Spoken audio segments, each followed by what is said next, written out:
Welcome back, everyone. We're here in Orlando with the Florida Attorney General Pam Bondi, who has been as busy as anybody in America, back and forth with the victims, looking forward with the investigation, trying to find out what exactly happened diagonally across from us. Attorney General, thanks for joining us, driving down from Tampa to do it. What could you tell us about the 7 victims that are in grave condition? They still are in grave condition. Continued prayers are needed. The good news is the 49 who have died have been identified. Yesterday we were in with all the family members and headed back there today. We're doing everything we can to get funeral services taken care of. We, going into this, did not realize that so many of these individuals had such limited resources. So I'm going to do everything I can to fight to ensure that they have proper burials. JetBlue's been flying in their family members, which is amazing. And there's a crowdfunding website that's hit all types of records up to $3 million. I'm Yes. sure you're going to see that that goes to the right people. Yes, yes.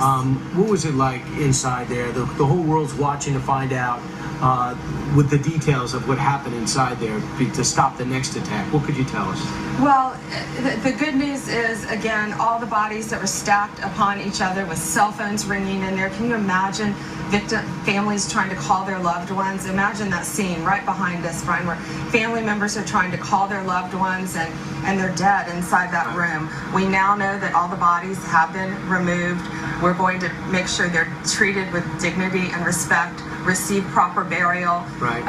But it's an active, ongoing crime scene. The FBI has control of this crime scene. The FBI agents on this scene are doing a great job. They are. What led up to that is going to need to be examined too, whether he should have been allowed to get a gun, pass a background check. I think we have to look into that.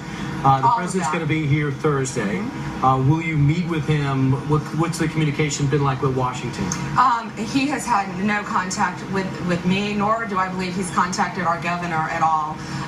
If he wants to meet with us, of course we would be. He's the president of the United States. We'd be glad to meet with him and brief him and tell him, what we know regarding the investigation and my close contact with the victims' families. But there has been no contact. Our contact's been directly with the boots on the ground, the FBI agents here, DEA, ATF, everyone working closely together here. No contact with the White House. Disappointed?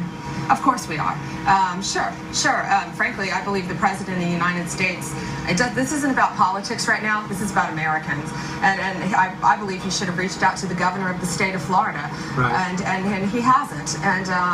But that's not going to stop us from protecting our LGBT community, our Orlando, and our state. Everybody, especially with all your refugees who you know nothing about. This is the fluid scene right behind you, Attorney General. Yes. Is the mass media around the governor who we just spoke to. Yes. So thanks so much for coming down. We appreciate you informing all our viewers about what's happening with the absolute. Keep praying, please. Back to you. Yeah, back to you guys in the studio.